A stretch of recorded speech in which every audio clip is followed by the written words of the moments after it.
My husband's jokes at Christmas dinner made everyone uncomfortable, but my mother-in-law's toast shut him down permanently. When Derek and I started dating, his sense of humor was one of the first things I fell for. We met at a coffee shop where I'd accidentally ordered a drink with a name I couldn't pronounce. He was behind me in line and offered to help. "It's a macchiato," he said with a grin. "But if it makes you feel better, I called it a macchiato for like 2 years." We laughed. He paid for my drink. 3 days later, we had our first date. Those early months were golden. Derek had this way of teasing that felt playful, like he was inviting me into a private joke rather than making me the butt of one. When I got lost driving to his apartment despite GPS, he called me his adorable disaster and printed out paper maps as a gag gift. When I burned dinner, he ordered pizza and said it was part of my charm. The teasing felt warm, affectionate, like he was saying, "I see your imperfections and I love them." I should have noticed when things started shifting, but it happened so gradually that I couldn't pinpoint an exact moment. It was like watching a photograph fade in sunlight. By the time you notice, the damage is already done. We got engaged after 2 years. The proposal was sweet, at the botanical gardens where we'd had our third date. His family seemed happy for us. His mother hugged me tight and whispered,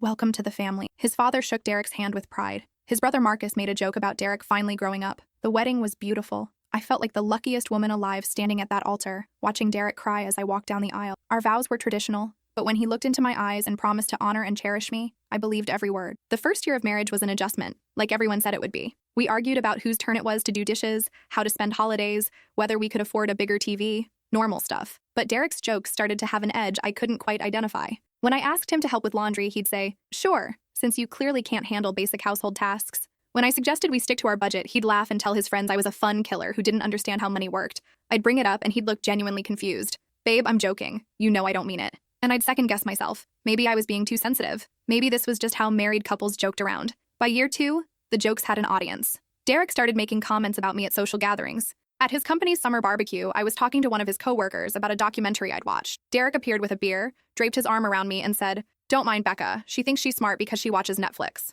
Everyone laughed uncomfortably. I felt my face burn. On the drive home, I tried to explain how that felt. "You embarrassed me," I said quietly. "How?" I was teasing. Everyone does that with their spouse. But it felt mean. He sighed, that exasperated sound that made me feel like a child complaining about nothing. "Becca, you're being dramatic. It was a joke. If you can't handle some light teasing, that's a you problem." I dropped it, but something had lodged itself in my chest. A small stone of resentment I couldn't quite dislodge. The pattern solidified in year 3. Derek's jokes became a regular feature of any social situation. At game nights with friends, he'd announce I was terrible at strategy games because I couldn't think 3 moves ahead. When we played trivia, he'd laugh at my wrong answers and stage whisper to the table, "She's pretty, but bless her heart." Our friends would laugh, but their eyes would dart to me, checking if I was okay. I'd smile and shrug, playing along. What else could I do? My friend Sophie pulled me aside one night after everyone left. "Hey, are you okay? Some of Derek's comments tonight were pretty harsh." "He's just joking around," I heard myself say. "That's his humor." Sophie looked unconvinced. "I don't know, Beck. My partner teases me too, but it doesn't feel like that. It feels like he's actually putting you down." I made excuses for him. Derek was stressed at work. He didn't realize how it sounded. He'd grown up in a family where everyone roasted each other.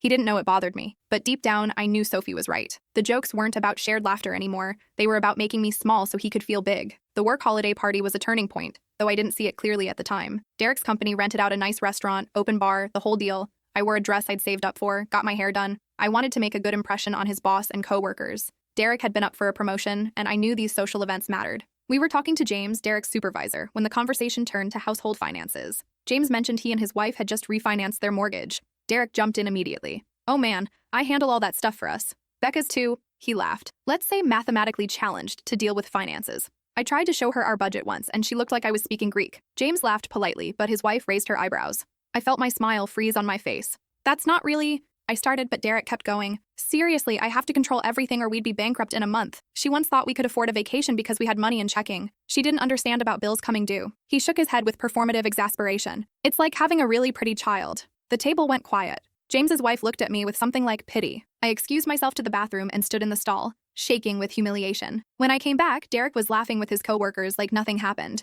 The promotion went to someone else 3 weeks later. I wondered if that conversation had played a role. At home that night, I tried to confront him. "Derek, what you said to your boss, that wasn't okay. You made me sound incompetent." "Babe, relax. I was bonding with James. That's how guys talk. But you lied. I do understand our finances. We have a joint account. I see everything." He rolled his eyes. "It was a joke. Why do you always blow things out of proportion?" "Because it's humiliating. You told your boss I'm stupid." "I never said stupid. You're putting words in my mouth." His voice took on that sharp edge that meant the conversation was over. "You know what? I can't have a simple conversation without you making it into a huge deal. I'm going to bed." I stood in the kitchen alone, wondering when I'd become the wife who couldn't take a joke. Game nights got worse. We had a regular group, Sophie and her boyfriend Matt, another couple named Anna and Kevin, and usually one or two others. We'd rotate hosting, play board games, drink wine. It used to be fun. But Derek had started using these nights to workshop new material. One night at Anna and Kevin's place, we were playing codenames. I gave a clue that didn't work out, and our team lost the round. Classic Becca, Derek announced. Great at looking thoughtful,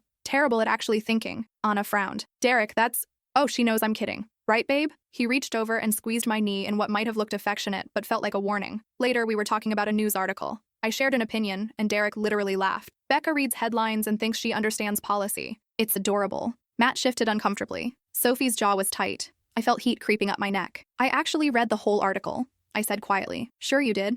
Derek winked at the group. She's very thorough. Takes her 20 minutes to read what takes normal people 5. The room went silent except for someone clearing their throat. Kevin changed the subject, but the evening felt poisoned. When we got home, I was shaking with anger. Why do you do that? I asked. Do what? Make fun of me in front of our friends. Every single time we're with people, you have to tear me down. Derek sighed like I was exhausting him. They're jokes, Becca. Everyone jokes with their spouse. You're the only one who has a problem with it. Because I'm the only one you're doing it to. You don't see Matt making fun of Sophie's intelligence. You don't see Kevin announcing Anna's flaws to the room. That's because they're boring. People like me because I'm funny. I'm entertaining. If you can't handle that, maybe you should stay home. The words hit like a slap. Stay home. Like I was an embarrassment he had to manage. I turned away before he could see the tears. My promotion came through at work in November. I'd been working toward it for over a year, taking on extra projects, proving myself. When my boss called me into her office and told me I'd gotten the senior position, I actually cried from relief and pride. I called Derek immediately. That's great, babe, he said, distracted. Listen, I'm in the middle of something. We'll celebrate later.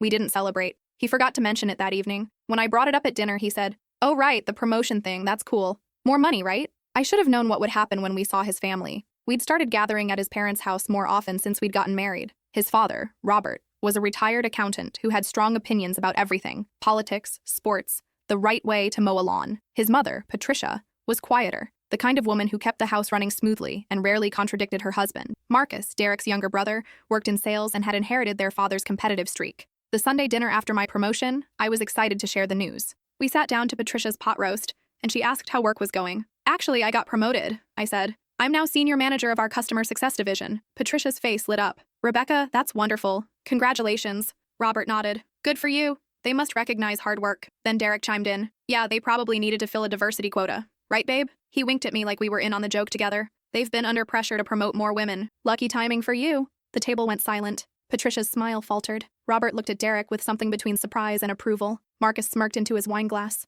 I felt something crack inside me. Derek, that's not why I got promoted. I earned this. Sure, he said, waving his hand dismissively. I'm just saying the timing worked out. No shame in that. There's no timing. I've been working toward this for over a year. You know that. He laughed. Babe, you're getting defensive. I'm on your side. I'm just saying sometimes these things are about optics, not just performance. It's business. I looked at Patricia, desperate for someone to call him out. Her mouth was pressed in a thin line, but she said nothing. Robert had already moved on to complaining about his golf game. Marcus changed the subject to his own recent sales numbers. I excused myself and sat in their bathroom, staring at my reflection. My promotion, the thing I'd worked so hard for, had been reduced to a diversity checkbox in front of his family, and no one had defended me. Thanksgiving should have been my first warning about Christmas. We drove to his parents' house on Wednesday evening, the car packed with my homemade pies and the wine Patricia had requested. I'd spent all day Tuesday baking, trying to prove I wasn't the incompetent disaster Derek made me out to be. The house was full. Derek's parents, Marcus and his girlfriend Chelsea, Robert's brother and his wife, Patricia's mother. The dining room table was extended with all its leaves, covered in Patricia's good china. It should have been nice.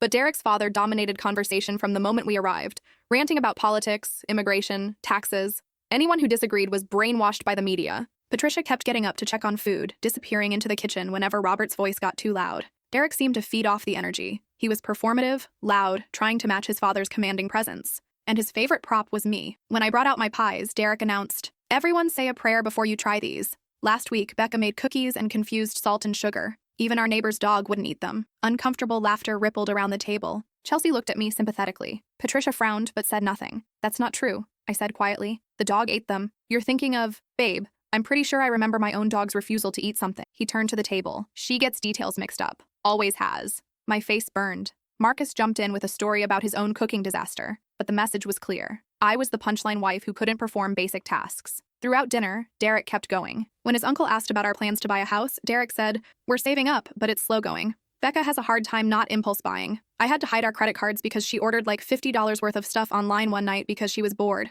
He did air quotes around the word bored. It was a weighted blanket I'd bought on sale after reading it might help with my anxiety. I discussed it with him first, but in his retelling, I became a reckless child who couldn't control herself. When Chelsea mentioned she was taking a course in graphic design and I said I'd love to learn something like that, Derek laughed. Becca? No offense, babe, but you barely figured out how to use email filters. Graphic design might be a bit advanced. Patricia stood abruptly and started clearing plates, her movements sharp. Robert didn't seem to notice. Marcus and Chelsea exchanged a look. On the drive home, I tried to bring it up. Derek, tonight was really hurtful. What are you talking about? Everyone had a great time. You spent the entire evening making fun of me, in front of your whole family, he groaned. Here we go again. Becca, you're so sensitive. My family jokes around, that's what we do. If you can't handle it, I don't know what to tell you. It's not joking when only one person is the target. Your family wasn't making fun of Chelsea. They weren't making fun of your grandmother. Because they're not as sensitive as you. They can take a joke. I stared out the window at the dark highway, feeling the familiar stone of resentment grow heavier in my chest. This was my life now, being slowly humiliated while everyone watched and said nothing. As Christmas approached, I felt a knot of dread forming in my stomach.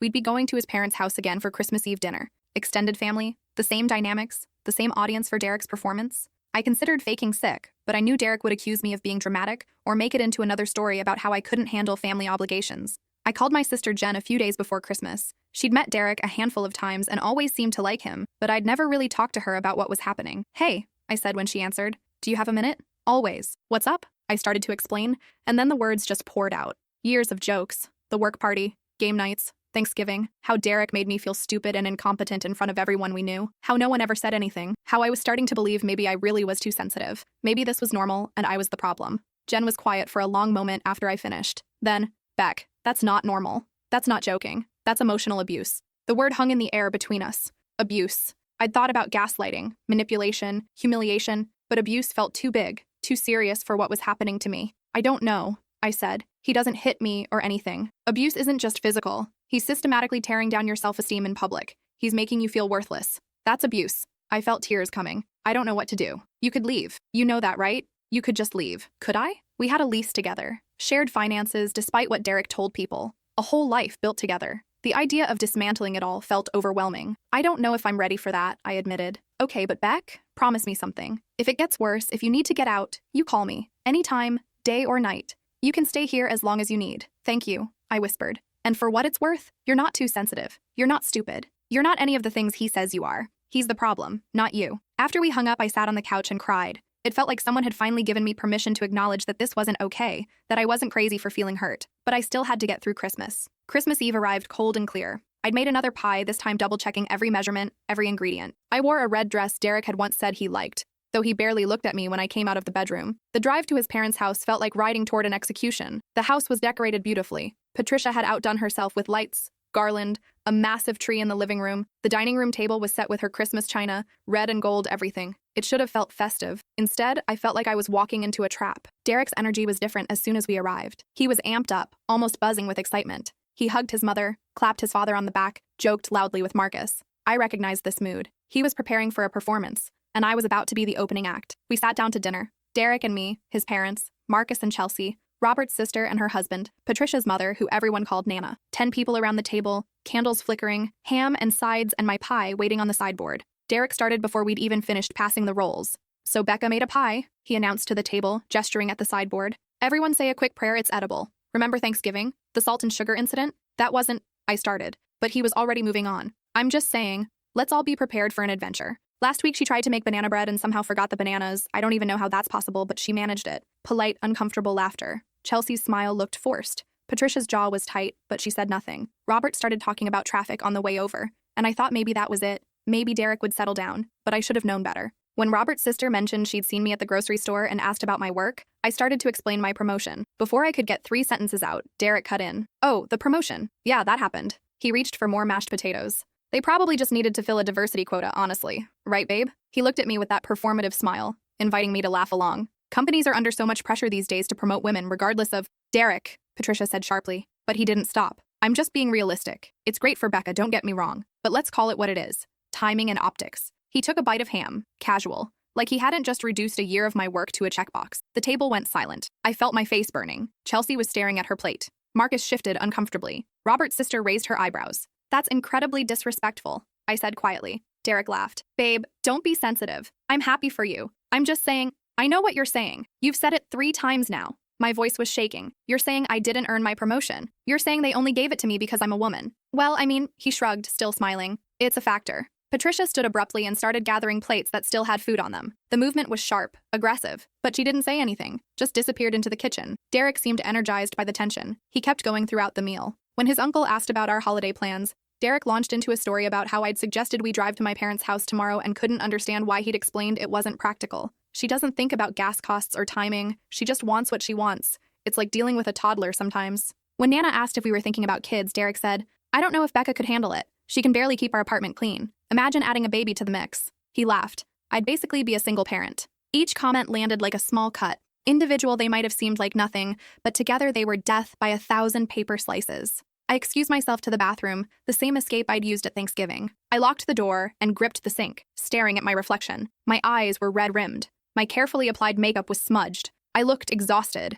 I looked defeated. When had I become this person? The wife who smiled through humiliation? The woman who let her husband use her as a punchline? 5 years of this. 5 years of being made small, of swallowing my hurt, of telling myself I was too sensitive. 5 years of Derek telling me it was just jokes. I was overreacting. I couldn't handle normal teasing. 5 years of watching other people laugh or look away while he systematically dismantled my dignity. I thought about Jen's words. You could leave, could I? What would that look like? Finding an apartment, dividing possessions, telling people my marriage had failed, admitting I'd stayed this long in something that hurt me so deeply. But what was the alternative? Another year of this? 5 more years? 20? Growing smaller and quieter until I disappeared entirely? I washed my face, fixed my makeup, and took a deep breath. I could get through tonight. Then I'd figure out what came next. When I came back to the dining room, dessert was being served. My pie sat on the sideboard, untouched. Patricia had brought out a store-bought cake instead. The message was clear. Even she didn't trust my competence. I sat down without comment. Derek was in the middle of another story. This one about how I'd cried watching a commercial for dog adoption. She was sobbing, full-on sobbing over a commercial.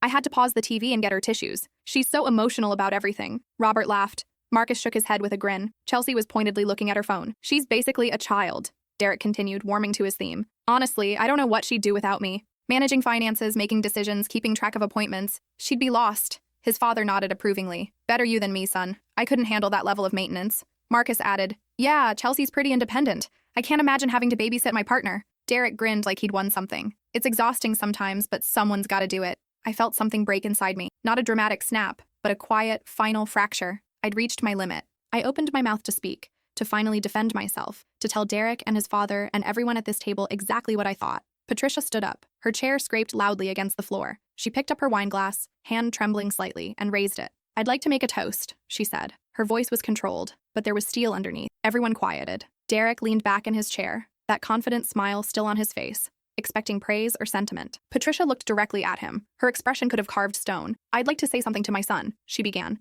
Derek, I raised you to be a kind man. Your father and I taught you that a partner is someone you protect, not someone you perform for. Derek's smile faltered. Mom, I wasn't finished. Her tone could have cut glass. The table was utterly silent. I have sat at this table and watched you spend the entire meal treating your wife like a comedy routine, making her small so you can feel big. Derek's face had gone pale. His mouth opened and closed. Robert looked stunned, like he'd never heard his wife speak this way. Your grandfather, my father, treated your grandmother like a queen every single day of their marriage, Patricia continued. Her voice was steady, but I could see her knuckles white around the wine glass. He would have walked through fire before he humiliated her in front of anyone, let alone family. He believed a man's job was to build his wife up, not tear her down for entertainment. Mom, seriously, I was just joking. About what? Her intelligence? Her competence? Her worth? Which part of your wife's dignity is supposed to be funny? The silence was absolute. Marcus had frozen mid-reach for his water glass. Chelsea's eyes were wide. Nana was nodding slowly. But you, Patricia said, and her voice cracked slightly. You've turned the woman who loves you, who committed her life to you, into a joke. You've made her the punchline of every story.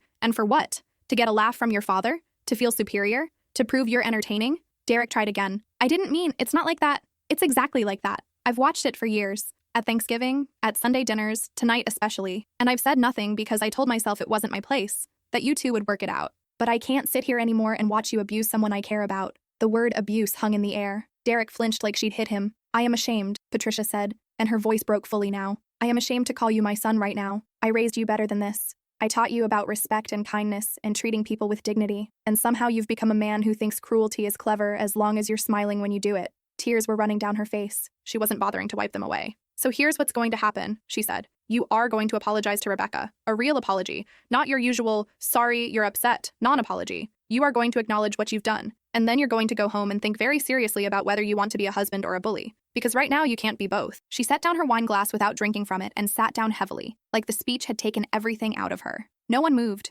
No one spoke. The only sound was the crackling of the fire in the living room and the distant hum of the refrigerator. Derek's face had gone from white to red. His hands were shaking. He looked around the table like he was waiting for someone to laugh, to tell him this was all part of the joke. But Robert was staring at his plate. Marcus looked like he wanted to be anywhere else. Chelsea was crying quietly. Derek turned to me. His expression was somewhere between shock and panic and something that might have been genuine fear. "Babe," he said, his voice cracking. "I didn't mean, I was just..." "Don't," I said quietly. The word came out steady, stronger than I felt. "Don't apologize because your mother told you to. Don't apologize because everyone's watching. Either you understand what you've done or you don't." "I was joking," he tried weakly. "You know I love you. I was just making me feel worthless, making me doubt myself, telling everyone I'm stupid and incompetent and childish. Which part of that says love to you?" His mouth opened, but nothing came out. I stood up, my legs shaking but holding. I picked up my purse from where I'd set it by my chair, grabbed my coat from the rack in the hallway. The whole table watched me in silence. Patricia stood and walked over to me. She took my hand in both of hers, squeezed it tightly. Her eyes were still wet with tears. "You deserve so much better than this," she said quietly. "I'm sorry I didn't say something sooner. I'm sorry I let it go on this long. It's not your fault,"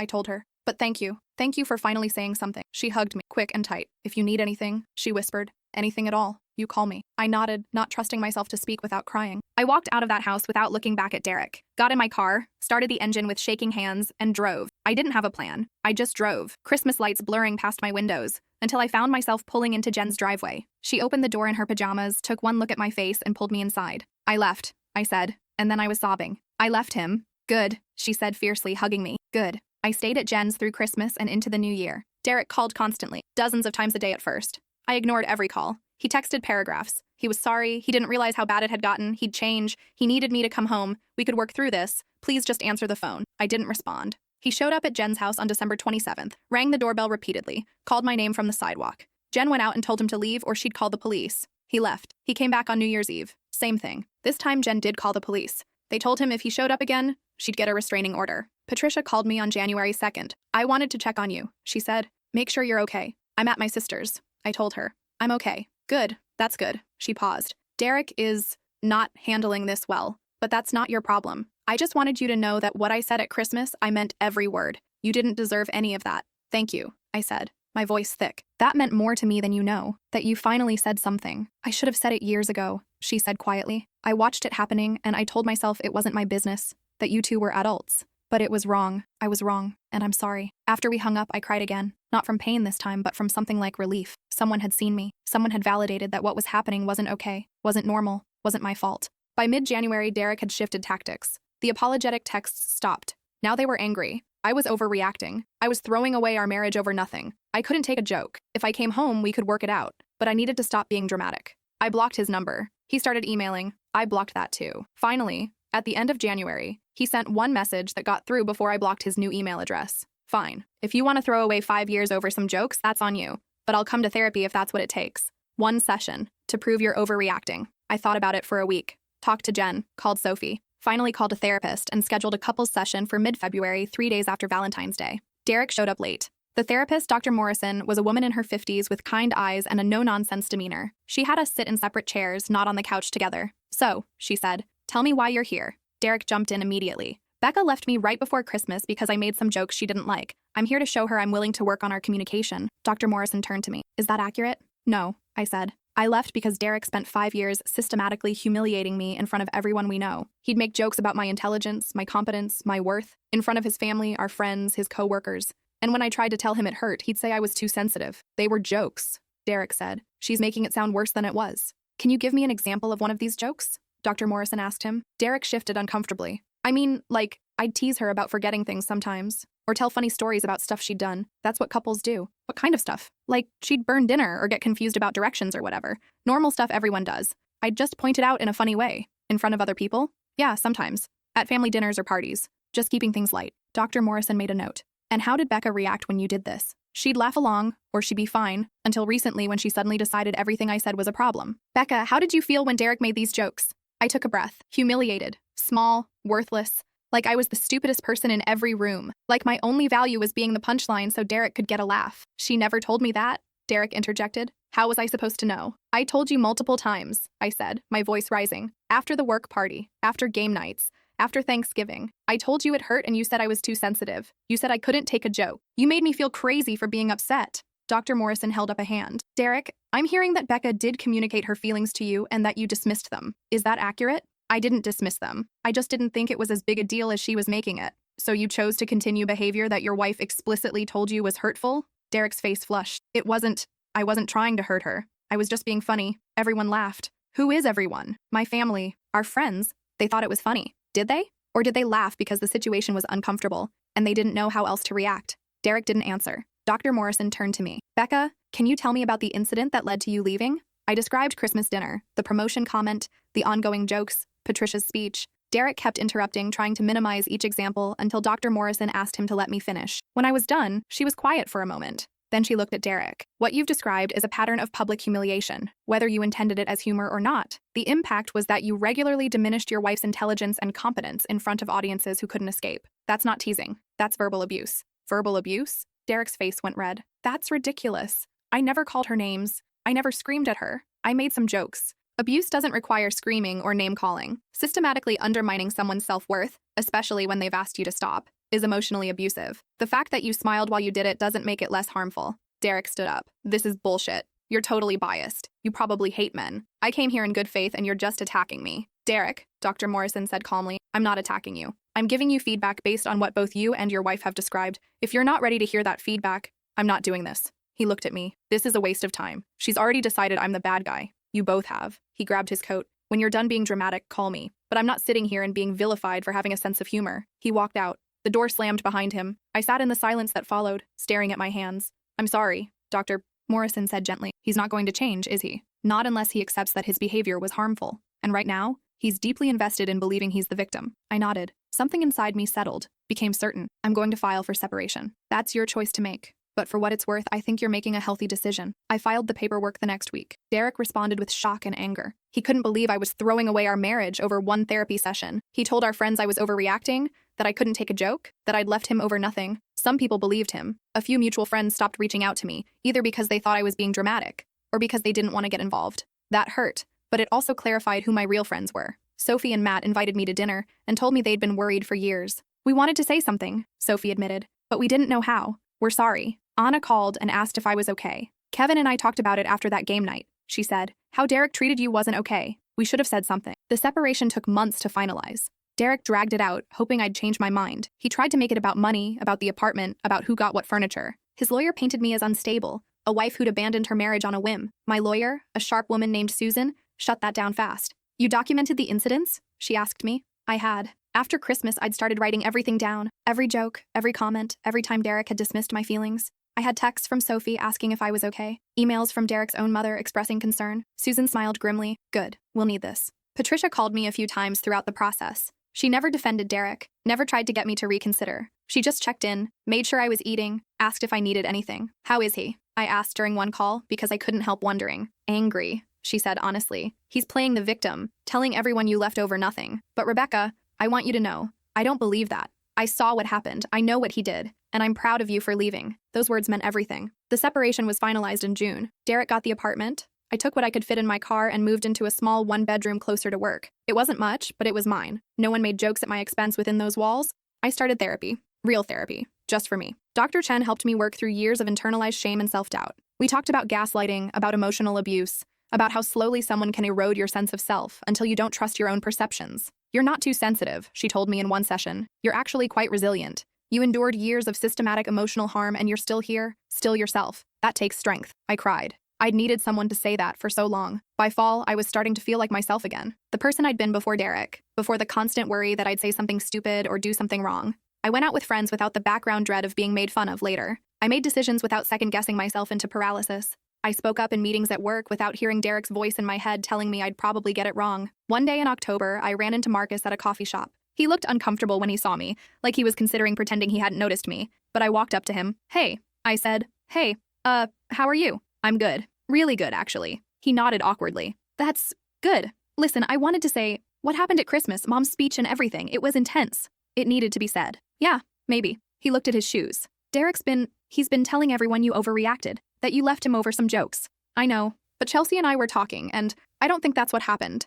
I think Mom was right. I think we all were kind of assholes for laughing along all those years. I didn't know what to say to that. Anyway, Marcus continued, I'm sorry. For my part in it, I should have said something. Thank you, I said quietly. That means a lot. He nodded and left, and I sat down with my coffee feeling something like closure settling over me. Patricia called me on Christmas Eve, almost a full year after that dinner. I wanted to check in, she said. See how you're doing. I'm good, I told her. Really good. I'm having dinner at my sister's tomorrow. Low-key and drama-free. She laughed. That sounds perfect. She paused. Derek's here tonight. He brought a date, actually. A woman from his office. Oh, I waited for the jealousy or hurt to hit, but I felt nothing. Just a distant hope that he'd treat her better than he'd treated me. He's being very attentive, Patricia continued, almost performatively so. I think he's trying to prove something. But Rebecca, I wanted you to know, I'm not buying it. What happened with you, what he did, I haven't forgotten, and I never will. Thank you, I said, my voice thick. Thank you for seeing me, for finally saying something. I should have said it sooner. You said it when I needed it most. After we hung up, I sat on my couch in my quiet apartment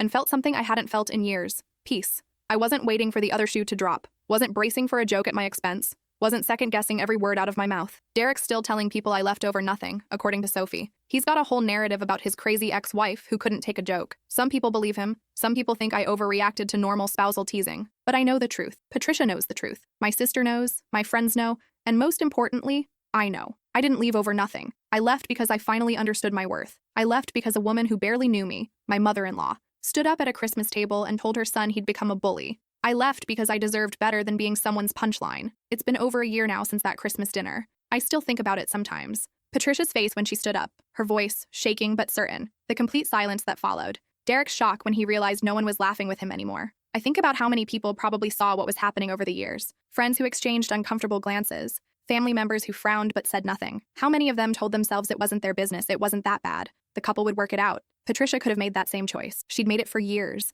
But that night, she chose differently. She chose to speak up, to name what was happening, to tell her son that his behavior was unacceptable. She chose me over family loyalty. She chose truth over comfortable silence. I sent her a card on Mother's Day. I didn't know if it was appropriate given that I was no longer married to her son, but I wanted her to know what her words had meant, how they'd given me permission to trust my own perceptions, how they'd helped me understand that I wasn't crazy, wasn't too sensitive, wasn't the problem. She called me when she got it. You didn't have to do that, she said, but I could hear the emotion in her voice. Yes, I did. You saved me that night. You gave me my self-respect back. You always had it, she said gently. I just reminded you where to find it. Maybe that's true. Maybe somewhere inside me, buried under years of jokes and dismissals and gaslighting, there was still the woman I'd been before. The woman who knew her worth, who trusted herself, who didn't accept cruelty disguised as humor. Patricia's speech didn't create that woman. It just gave her permission to resurface. I'm dating again now. Nothing serious, just getting back out there. It's strange after 5 years with Derek, learning to trust someone new. But I'm also learning to trust myself, to recognize red flags, to speak up when something doesn't feel right,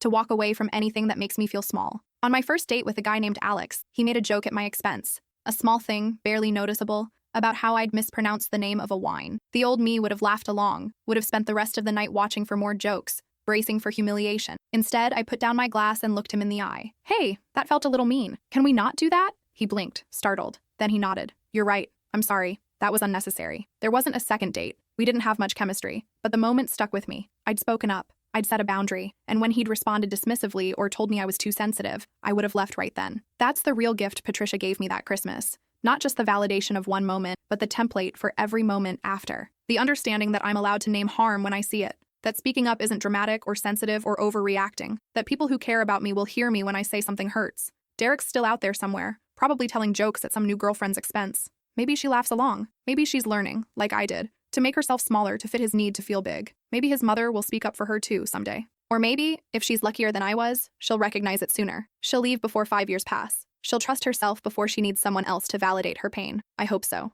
I really do. As for me, I'm rebuilding. It's slow work, learning to inhabit myself fully again, learning to trust my own intelligence, my own competence, my own worth. Some days are harder than others. Some days I still hear Derek's voice in my head telling me I'm getting it wrong, I'm being stupid, I can't handle basic tasks. But then I remember Patricia standing at that table. I remember the steel in her voice when she said, I'm ashamed to call you my son. I remember her hand squeezing mine, her whispered promise that I deserved better. And I pushed Derek's voice aside and listened to my own instead. That's the real ending of this story, I think. Not the dramatic dinner or the separation or even the healing. The real ending is me, alone in my apartment, making decisions without second-guessing myself into paralysis, laughing without wondering if I'll pay for it later, existing without fear of being turned into a punchline. The real ending is me remembering I was never the problem. And maybe that's enough.